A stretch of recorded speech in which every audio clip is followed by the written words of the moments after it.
presidential, you know, and Obama really started with his first election about the power of social media and content marketing. You know, people say social media, but what they really mastered was the use of content marketing. You see in their instance, to your point about various constituencies, they used not only messaging about what he stood for, but you know, behind the scenes kind of looks. Now again, very strategic. Everything they put out was very strategic.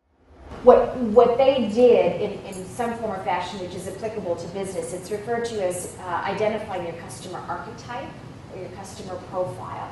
And what that means is, in some instances, you may have more than one customer archetype.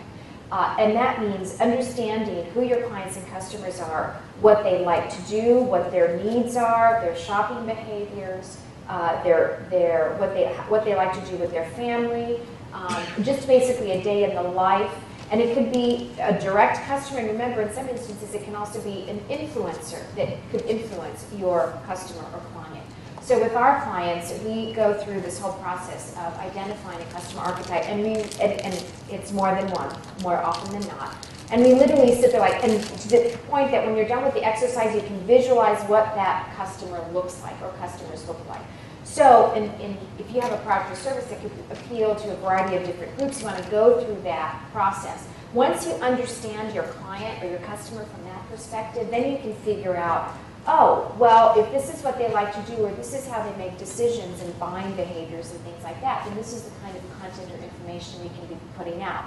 So for example, in Hispanic marketing, it's no secret that Hispanics often like to make decisions as a family. So if they go out and they buy a car, for example, the whole family goes. It could be a family experience, and depending on who's actually buying the car and who the car is for, can change the dynamics of that experience. So we have to understand when we talk about Hispanic marketing, for example, what is the product and service and who are the influencers? Because in some instances, it's the children who are influencing the parents, or it's the kids who the purchase is being made for, like a computer or a technology device or whatever, but it's the parents who are making the actual purchase. So there are cost considerations, but there are also value propositions. And you can't get to that point until you go through the exercise. If you don't go through that exercise, then you're just putting out content willy-nilly, assuming you're putting out content, and not really sure. It's like taking content, throwing it out the wall and hoping it sticks, and maybe it will or maybe it won't.